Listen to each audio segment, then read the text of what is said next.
Hear about all these ancient civilizations, but when did each one happen? How do they fit together in the broader story of human history? Well, here's the whole story in a 2-minute video. First up is the Stone Age, which lasted for 2.5 million years. Modern humans hadn't taken over the planet yet, but they were leaving Africa, met some Neanderthals along the way, but then ran into the Ice Age, which kind of sucked. Nice thing about everything being frozen though is that this created a little land bridge that let people cross into the Americas. This whole time period is called prehistory because writing hadn't been invented yet, so it's hard to know exactly what happened. But that would all change right around 3000 BC or BCE. Civilization became a thing. Why was this a big deal? Well, for the first time ever, we got so efficient at growing food that we didn't need everyone to be a farmer. Some people can make advanced tools instead, which helped you grow more food, which let people do more non-farmer stuff. This spiral of wealth was insane and led to things like cities, math, the wheel, irrigation, writing, and government. People were so advanced that instead of picking up rocks and calling them tools, they invented metal, bronze to be exact, so people call this the Bronze Age. This was mostly happening in Mesopotamia, Egypt, China, the Indus Valley, and Greece. Egypt somehow built the pyramids this early in human history, which is why we have so many conspiracy theories about them. Tragically, around 1200 BCE, many of these Mediterranean Bronze Age civilizations kind of just got wiped off the map. We still don't really know how it happened, but history basically went silent in this region for 400 years. During this time though, people started using iron and not bronze, so we call it the Iron Age. Contrary to what RuneScape has taught us, iron actually wasn't stronger than bronze at first, but it was way more convenient to make. This was a big deal because you could make way more of it, and instead of arming just a few people, you could arm everyone. And you could start putting it on a bunch more tools like plows and chisels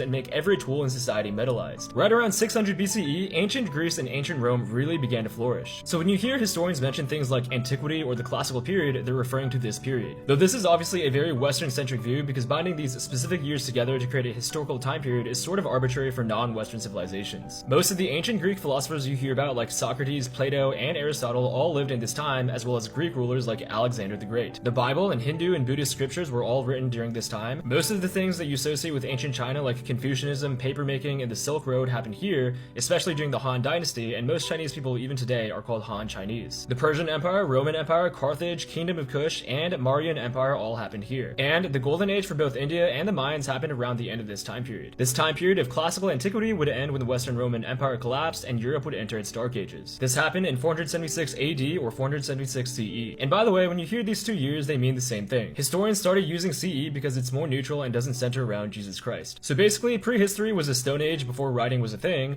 All of ancient history includes the Bronze Age, Iron Age, and classical antiquity. After ancient history was the Middle Ages, from this point up until the 1500s when the Americas were discovered and the Renaissance started, and everything after the 1500s is called modern history. The Middle Ages and modern history will have to be for another video, but hopefully this quick video gave you a good overview on ancient history.